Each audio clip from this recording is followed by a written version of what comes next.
mexicana.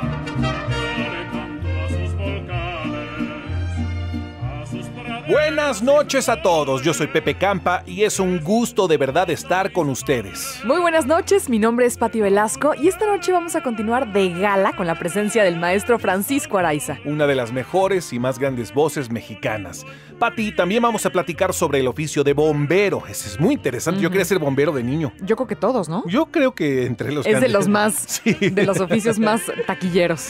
Además conoceremos la importancia de la obra de Emilio Carballido, la historia del telescopio, celebraremos 100 años del nacimiento de Juan Rulfo y mucho más. Bienvenidas, bienvenidos y un fuerte abrazo hasta todos los rincones de la República Mexicana. México está en tus oídos.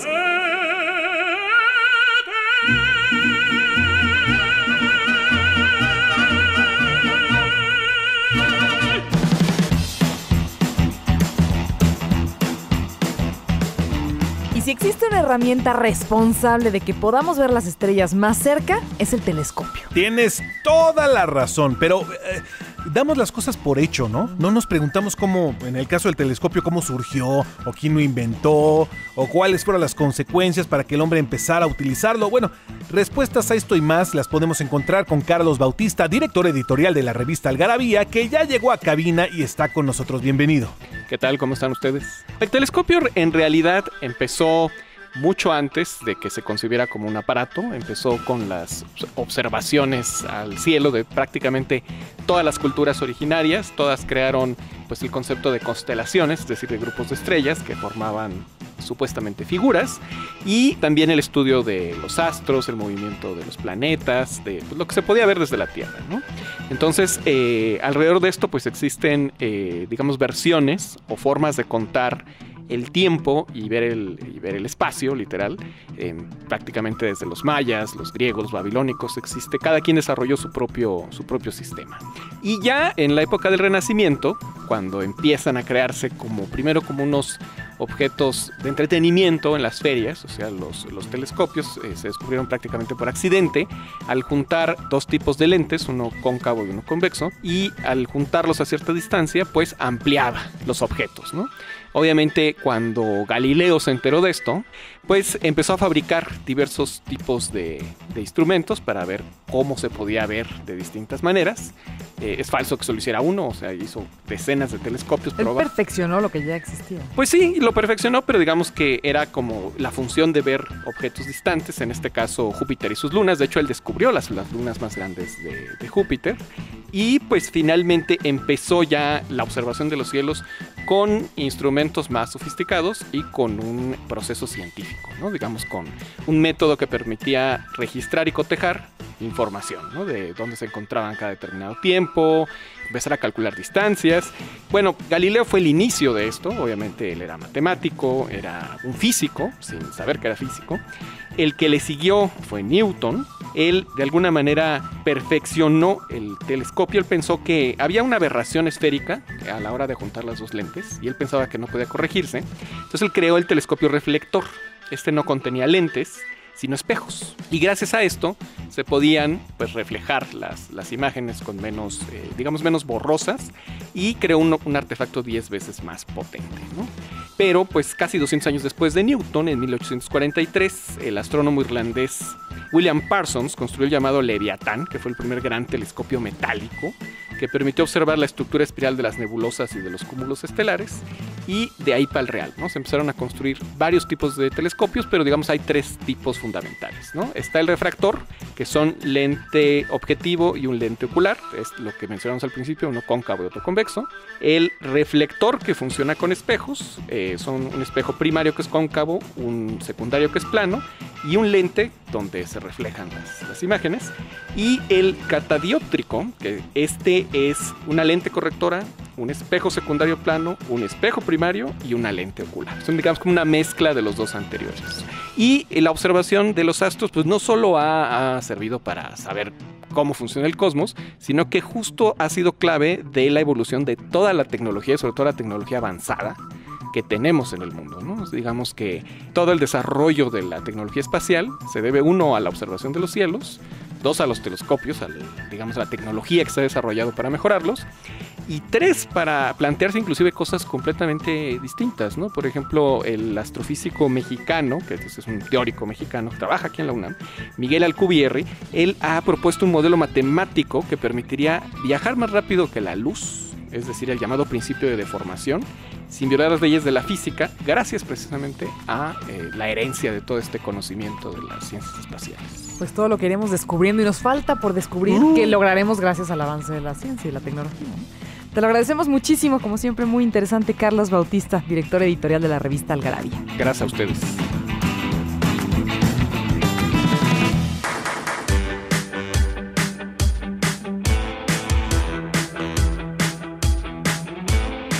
El Gran Nayar es una región cultural donde habitan 5 grupos etnolingüísticos: huicholes, coras, tepehuanes del sur, nahuas y mestizos. ¿Cuántas culturas diversas? Y geográficamente abarca las partes de la sierra de los estados de Nayarit, de Jalisco, Durango y Zacatecas. Es por esto precisamente que esta región es un gran ejemplo, como decía, de diversidad. Totalmente. Y para platicar con nosotros sobre este territorio del país y toda su riqueza, ya llegó Rubén Martínez de la Comisión Nacional para el Desarrollo de los Pueblos Indígenas. Rubén, bienvenido.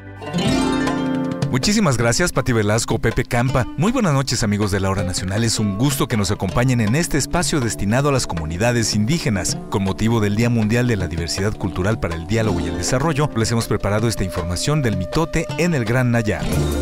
Tierra nativa de varios pueblos hablantes de lenguas de la familia Yuto-Náhuatl, donde habitan huicholes, coras, tepehuanos y nahuas mexicanero, que incluye buena parte del estado de Nayarit y las áreas contiguas de Jalisco, Durango y Zacatecas. Los 4 grupos indígenas del Gran Nayar comparten un complejo cultural cuyos centros son las fiestas denominadas mitote, los cuales son ritos agrícolas que se realizan en centros ceremoniales de tradición y consisten en sesiones de canto chamánico y danzas nocturnas circulares. La palabra mitote es un término de origen náhuatl que significa danza.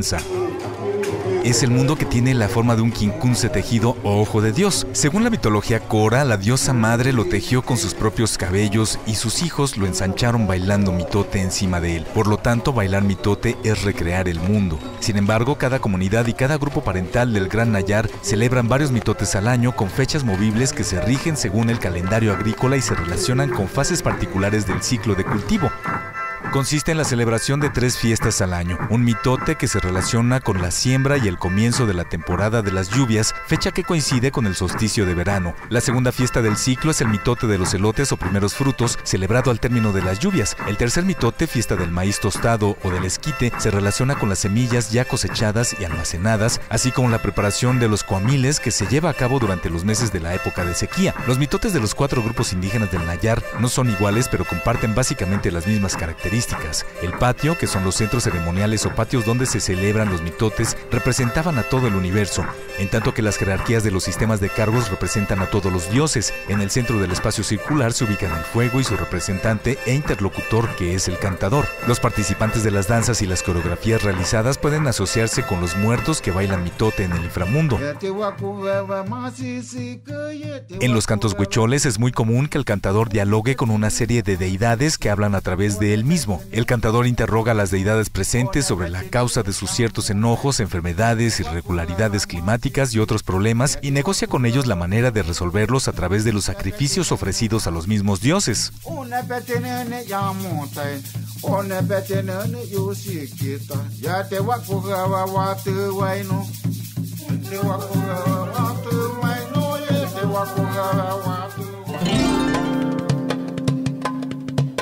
Es todo por ahora. Les recordamos que pueden visitar las redes sociales de la CDI. En Facebook nos encuentran como Facebook/CDIMex y en Twitter estamos como @CDI-MX. Les agradecemos mucho su atención. Mi nombre es Rubén Martínez y nos escuchamos en la próxima.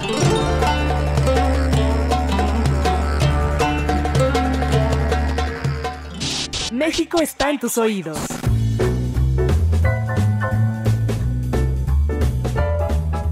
Todos sabemos que México es cuna de grandes dramaturgos que han hecho aportaciones invaluables a nivel mundial. Y un ejemplo de ello es Emilio Carballido, quien dio al teatro mexicano desde pequeñas piezas teatrales que sirven como ejercicios didácticos para estudiantes, hasta fantásticos relatos infantiles o piezas maestras que lo llevan a ser uno de los más grandes escritores del realismo y del costumbrismo mexicano.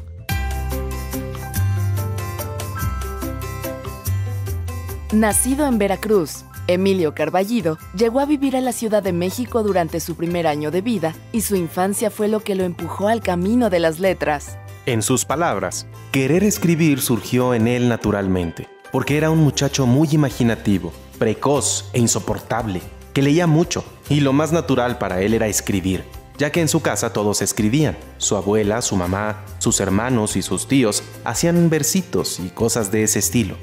Considerado uno de los pilares del teatro moderno, Emilio Carballido ha ido en contra de la idea de que el teatro debe ser didáctico.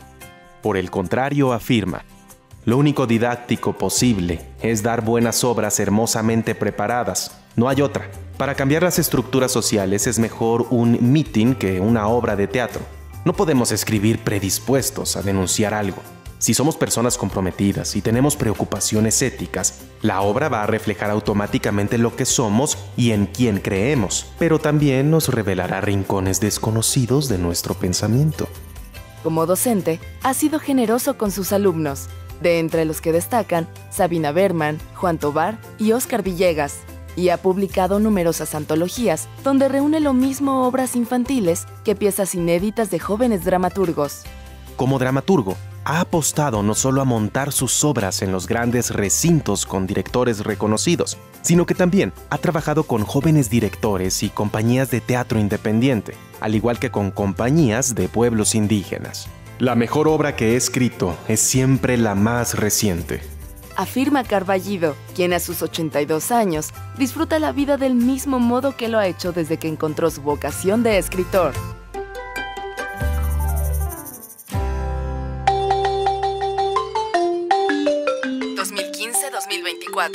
Decenio Internacional de los Afrodescendientes. Reconocimiento, justicia y desarrollo en la hora nacional.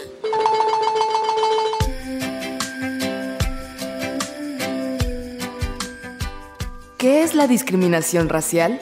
Primera parte. La discriminación racial se trata de actos o conductas que limitan los derechos y libertades fundamentales de las personas o grupos y se basa en motivos raciales. Estas conductas se sustentan en prejuicios, estereotipos y estigmas racistas, los cuales en ocasiones se expresan en frases como las siguientes. ¿Eres tonto o te haces el indio? Lo único malo es que es prieta. Hay que mejorar la raza. Trabaja como negro para vivir como blanco. Este tipo de expresiones integran ideas racistas que vulneran la dignidad de las personas y los grupos humanos e históricamente se han vinculado a graves crímenes contra la humanidad. El racismo no solo se manifiesta en opiniones, ideas o frases, sino también en comportamientos. Por ejemplo, hacer un gesto de desprecio o insultar a alguien por su tono de piel. Emitir sonidos de simios cuando aparece algún jugador profesional con un tono de piel oscuro, negro o moreno durante algún partido de fútbol.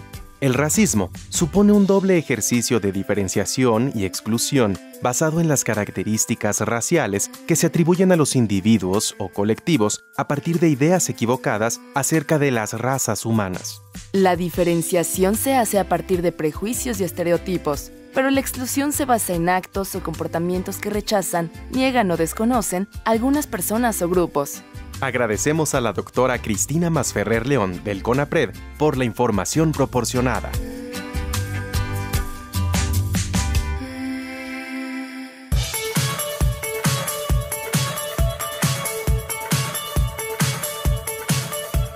Según cifras de la Organización de las Naciones Unidas, ONU, 3/4 partes de los mayores conflictos que tenemos como humanidad, Pepe, fíjate, tienen que ver con diferencias culturales. Fíjate que ya no extraña a nadie esto, ¿no? Aunque sigue siendo un dato sorprendente. Y triste. Sí, también triste.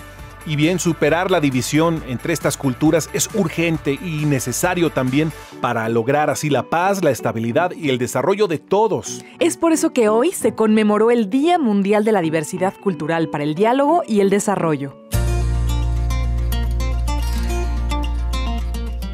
La diversidad cultural es una fuerza motriz del desarrollo, no solo en lo que respecta al crecimiento económico, sino como medio de tener una vida intelectual, afectiva, moral y espiritual más enriquecedora. Todo esto está presente en las 7 convenciones de la cultura, que proporcionan una base sólida para la promoción de la diversidad cultural. Esta diversidad es un componente indispensable para reducir la pobreza y alcanzar la meta del desarrollo sostenible, gracias, entre otros, al dispositivo normativo, hoy día ya completo, elaborado en el ámbito cultural. Simultáneamente, el reconocimiento de la diversidad cultural lleva al diálogo entre civilizaciones y culturas, al respeto y a la comprensión mutua. Es por esto que en 2001, la Asamblea General de las Naciones Unidas declaró el 21 de mayo como el Día Mundial de la Diversidad Cultural para el Diálogo y el Desarrollo. Desde 2011, se lanzó la campaña Haz un gesto por la diversidad y la inclusión. Esta tenía el propósito de animar a las personas y a las organizaciones de todo el mundo a que tomen medidas concretas de apoyo a la diversidad, como por ejemplo, concienciar sobre la importancia del diálogo intercultural, la diversidad y la inclusión. Lograr que todas las personas nos comprometamos y apoyemos la diversidad mediante gestos reales en nuestro día a día. Y combatir la polarización y los estereotipos para mejorar el entendimiento y la cooperación entre las gentes de diferentes culturas.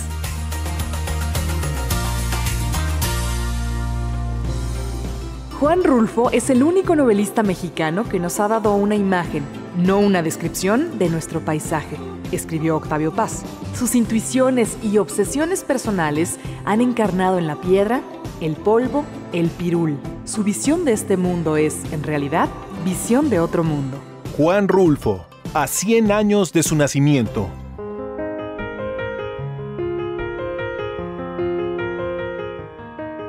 Juan Nepomuceno Carlos Pérez Rulfo Vizcaíno nació en Sayula, Jalisco, el 11 de mayo de 1917. Su infancia quedó marcada por la Guerra Cristera y la temprana orfandad a los 10 años de edad. Errante en sus estudios, hacia 1936, asistió de oyente a la Facultad de Filosofía y Letras de la UNAM.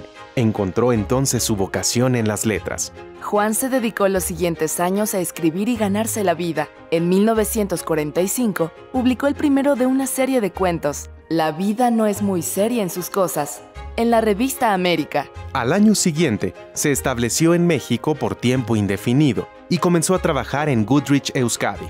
La escritura no era suficiente ni para vivir modestamente, así que tuvo que combinar su gusto por escribir con otras aficiones como la fotografía y la caminata.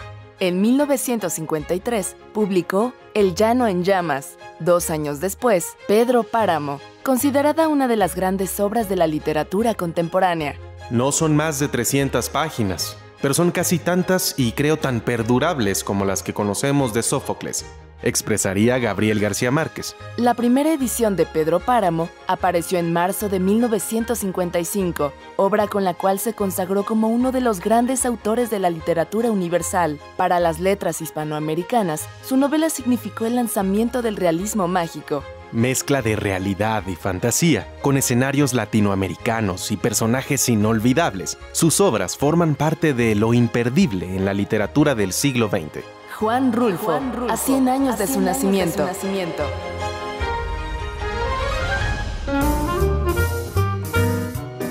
Todos queremos saber qué hace un bombero, pues apagar fuego. Ajá. Sin embargo, esa es solo una de las muchas labores que puede realizar. Un bombero es un profesional, sí, del servicio de extinción de incendios y salvamento de la ciudad o provincia en la cual trabaje, pero también eso incluye cualquier tipo de siniestro que ocurra y que ponga en peligro nuestra vida o nuestros bienes materiales. Oficios de México.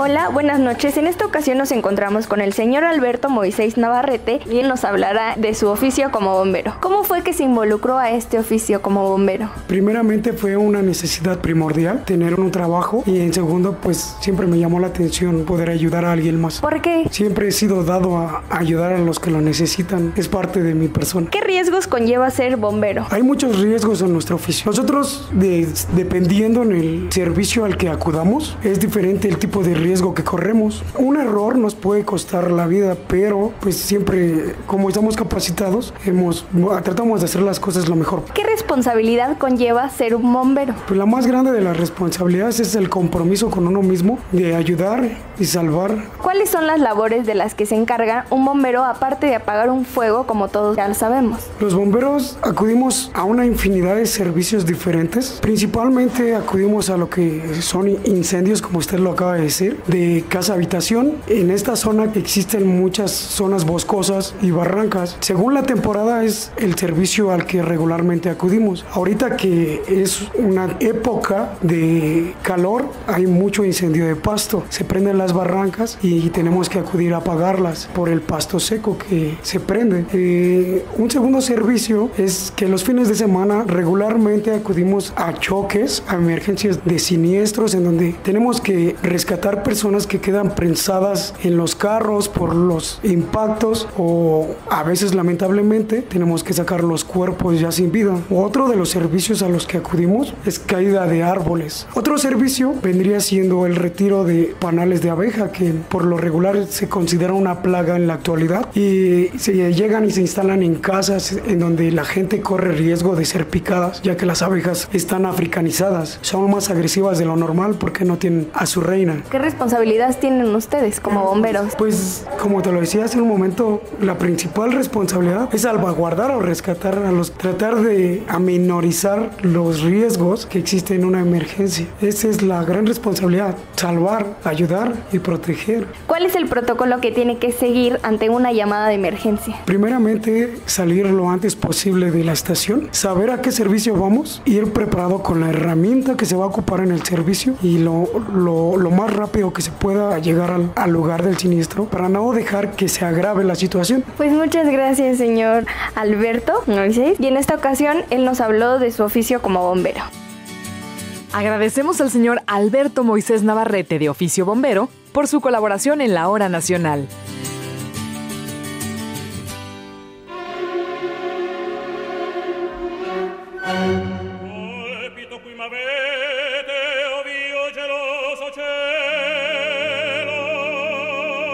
Seguimos en esta noche de domingo y estamos de manteles largos platicando con el tenor mexicano Francisco Araiza, que esta noche engalana la Hora Nacional. Pepe Campa. Lo vimos trabajar con diversos alumnos y algo que nos llamó mucho la atención son estas complejas figuras con las cuales nos da la impresión de que van preparando la voz para empezar a cantar. ¿Cómo hace usted y cómo le enseña a ellos a preparar su voz antes de salir al escenario? Lo que ustedes oyeron fue una rutina de enseñanza que lleva el nombre de rutina maestra. Es una rutina, es un compendio de ejercicios muy efectivos que puede mucho. Esta rutina tiene como finalidad ensamblar, digamos, los elementos necesarios que tienen que conjuntarse para producir un sonido de cantante lírico de alta calidad, que son una respiración correcta, el apoyo correcto, la impostación correcta y la dramaturgia correcta. Después los fortalece físicamente y vocalmente, sirve como molde para mí, informativo, para ver en qué nivel están, y finalmente les sirve a ellos como herramienta para mantenerse en forma durante toda su vida. O sea, es una rutina, como el nombre lo indica, una rutina maestra casi mágica. Maestro, usted que ha viajado por todo el mundo, gastronómicamente hablando, ¿qué es lo que más extraña de nuestro México cuando está fuera?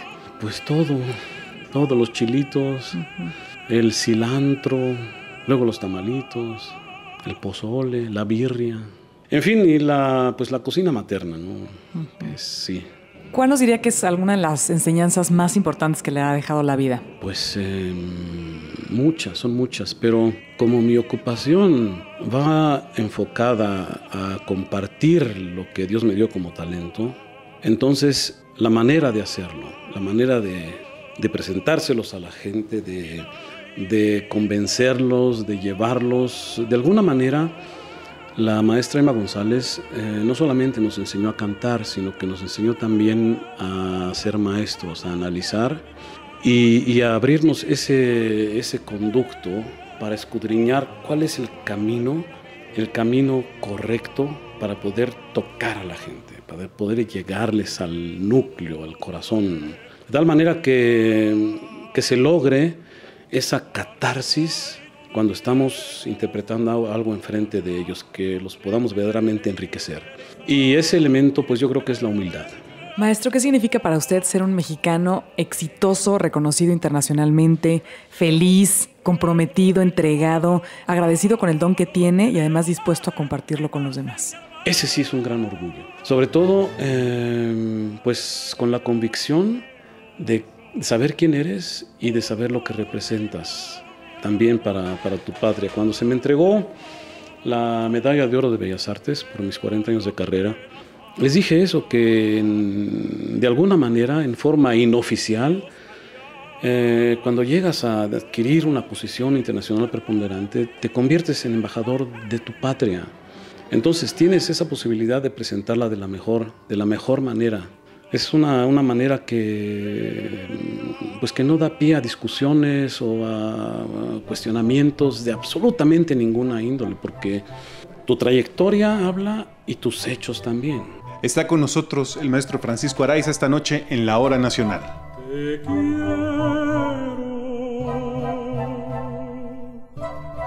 dijiste, tomando mis manos entre tus manitas de blanco marfil, y sentí en mi pecho un fuerte latido, después un suspiro y luego el chasquido de un beso febril.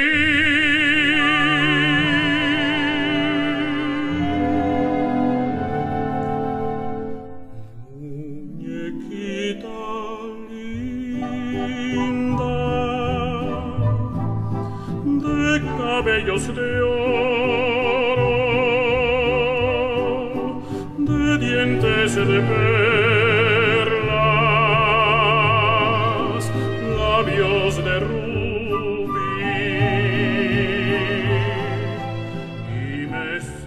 ¿Nos recuerda sus redes sociales para estar en contacto y saber más de usted y sus presentaciones? Con mucho gusto. Es la página web franciscoaraiza.com y mi página de Facebook con el título Prof, que es abreviatura de profesor, prof.franciscoaraiza.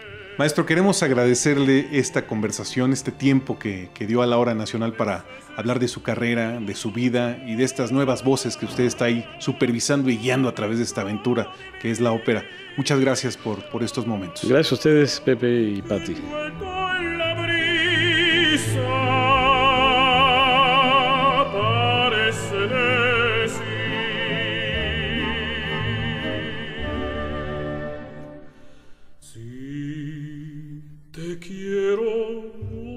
Llegó el momento de despedirnos y agradecerles por habernos dejado acompañarlos. El próximo domingo nos encontramos, claro, en punto de las 10 de la noche y por todas las estaciones de radio de nuestro país. A nombre de todo el equipo que hace posible este programa, les agradecemos. Soy Pati Velasco, muy buenas noches. Y yo, Pepe Campa. Hasta la próxima. Esta es una producción de la Dirección General de Radio, Televisión y Cinematografía de la Secretaría de Gobernación.